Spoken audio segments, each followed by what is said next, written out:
Hello. Yeah, another great video. Another great day. We've just came back from a store champs and we managed to get joint first with one of my friends, Jordan. That was really good. We tend to when we get into the top two, we just split because we take long drives to places and it's just easier to be like, hey, which map do you want? And we'll sort it out when we get back, which is really great.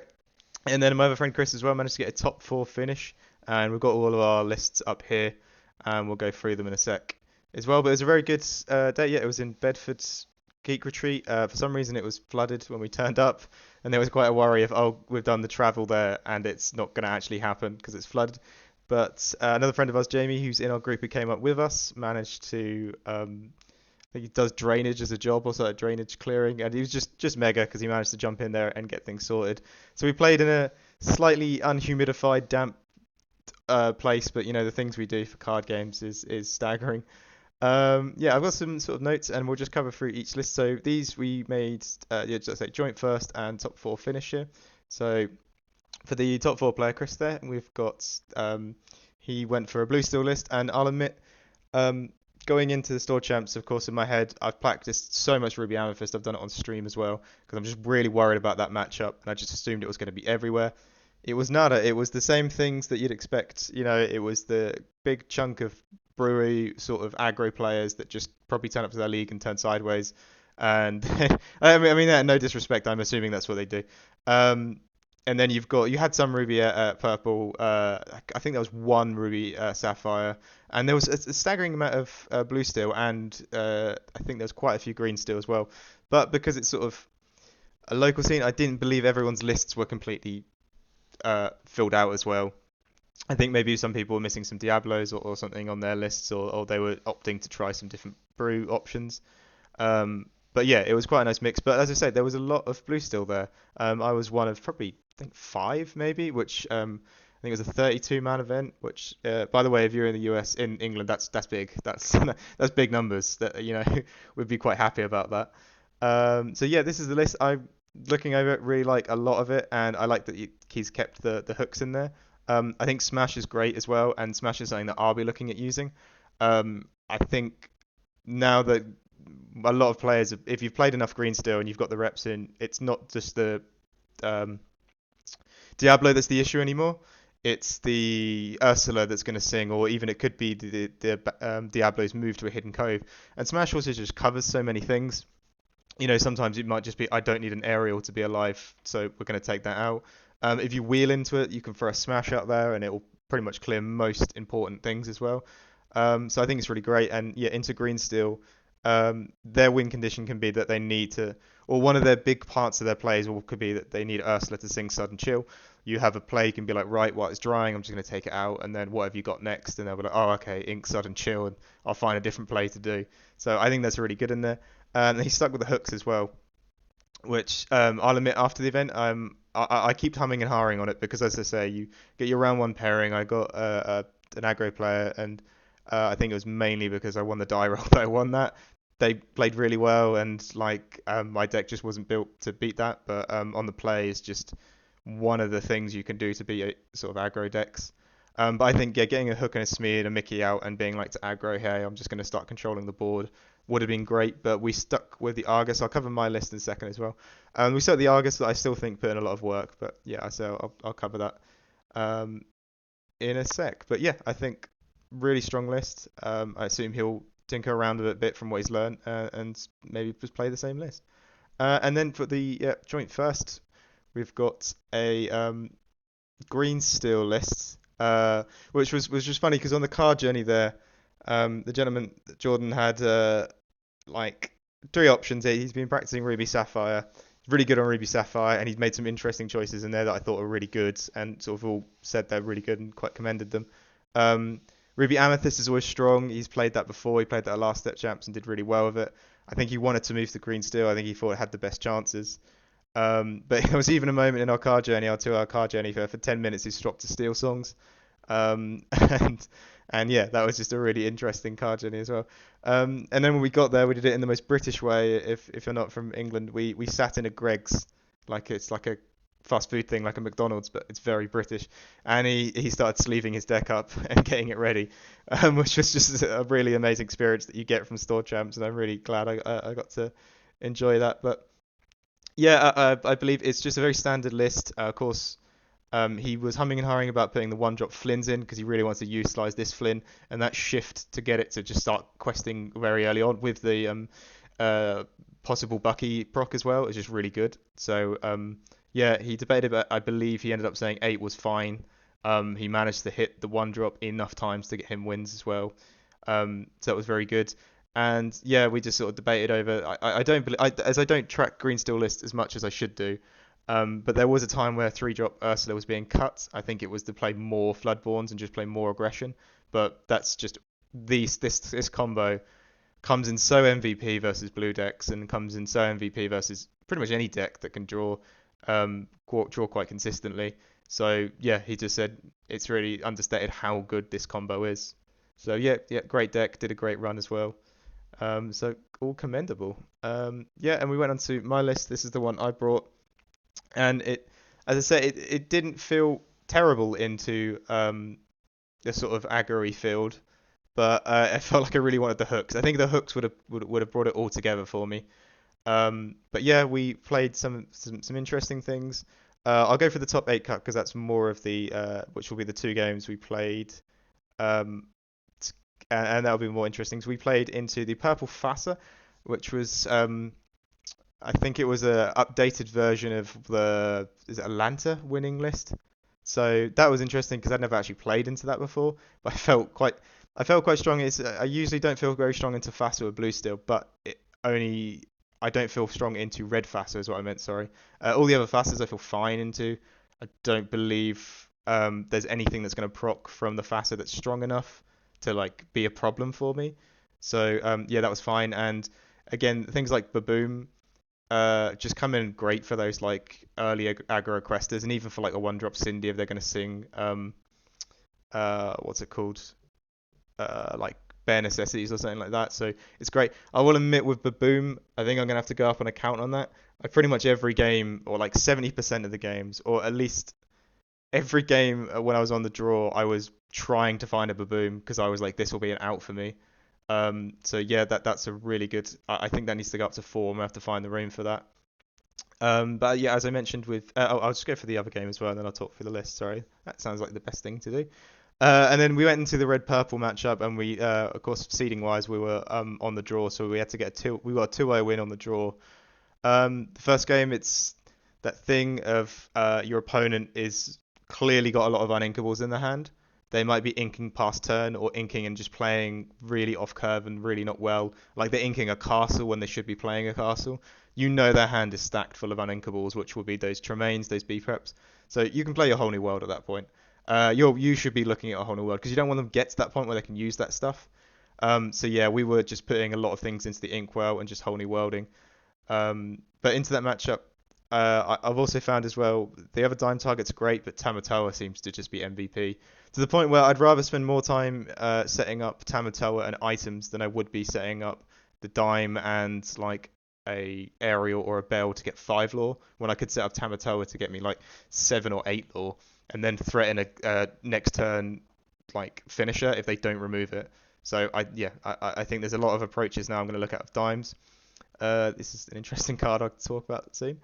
Um, yeah, we went with Argus out of the 3 options I've always mentioned, which is Hook, Argus, and Brooms. I really wanted to go back to Hook for like quite a bit of the early bit because I was, as I was saying, I played into like a aggro-y thing, and then I played like into Green Steel, and it still was using some Merfolks and stuff like that, and it was like, oh god, if I just had something on the board to threaten this board, I would be a lot happier.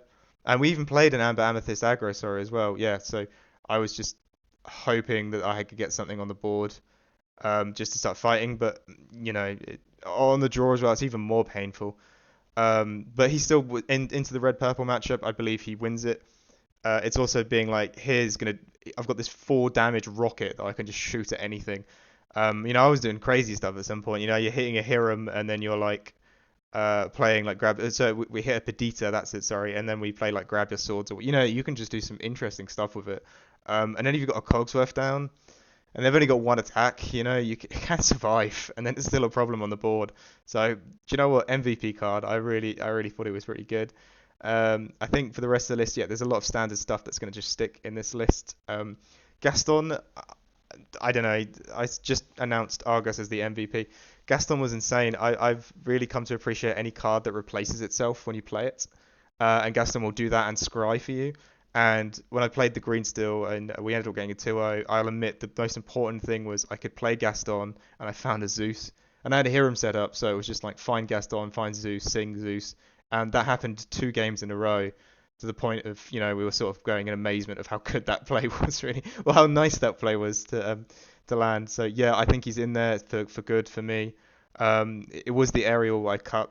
I found aerials good, but it don't know if it's just win more or not. I think if I played a lot more of the mirror, possibly I would have seen how good she is because I have no way of removing her at all. So once she's developed on the board, she's developed on the board, and there's nothing I can do about that. So maybe I would find a way to put her back in. Maybe if I get a certain matchup spread, she'll find her way back in. Um, but I'm looking at different cards for that mirror matchup. I still think playing these characters and aggressively questing and playing the Cogsworth out and setting up a board where you just turn sideways for 10 at some point. If you've got these two set up, Cogs, that's 5. And then you can just sort of set up more things, maybe another Smee, and just have a really powerful questing board. Of course, the dime is still there, but I always fear the dime, because if I set it up and they hardhead beast or titans it, it's like that's just so far behind. And I'm just not enjoying that. So I like just setting up a really healthy board of Cogsworth and turning sideways. Um, yeah, and then I think for Tamatoa, I'm debating if I just go up to 4, because as I said, I got into a point where unless it was dime tapping Tamatoa, I didn't care. Bell was more of a useful tool for ramping up my inking.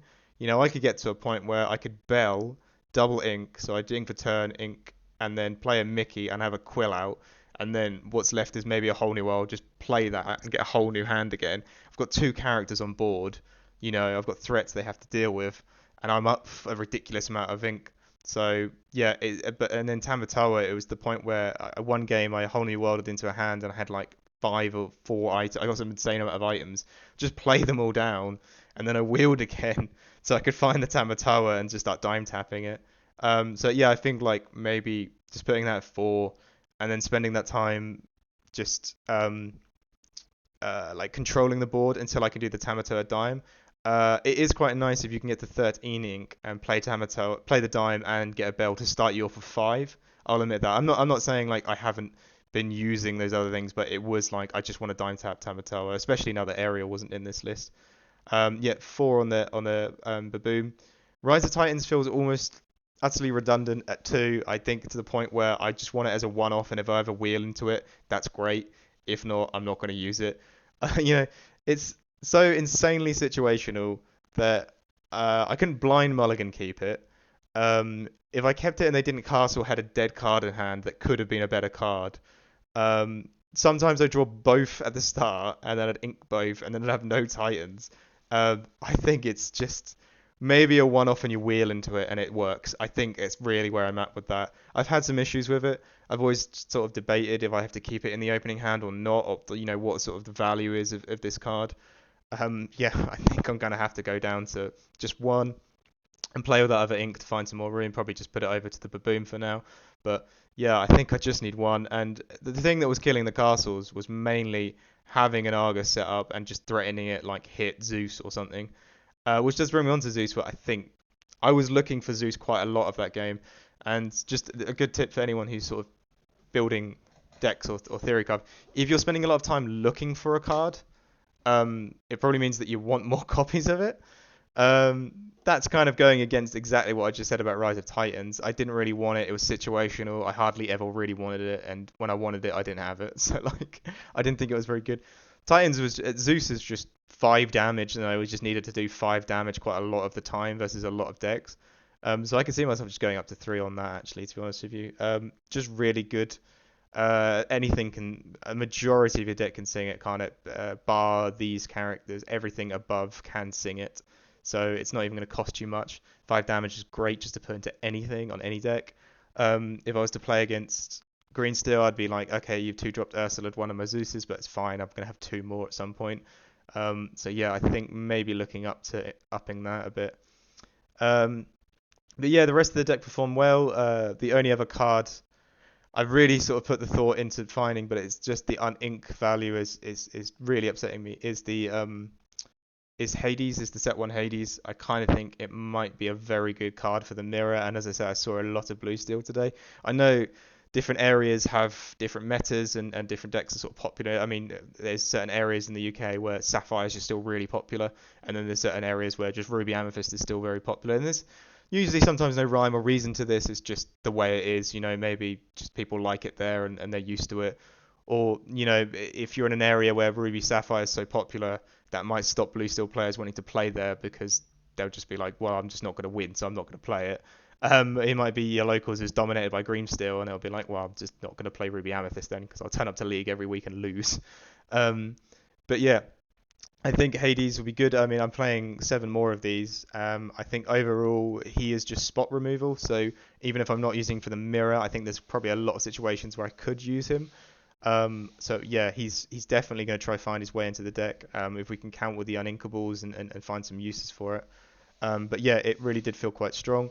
There was a very short moment. There was another player there who I think got top eight on a no wheel deck, no wheel version, and I want that. That's what I wanted to play.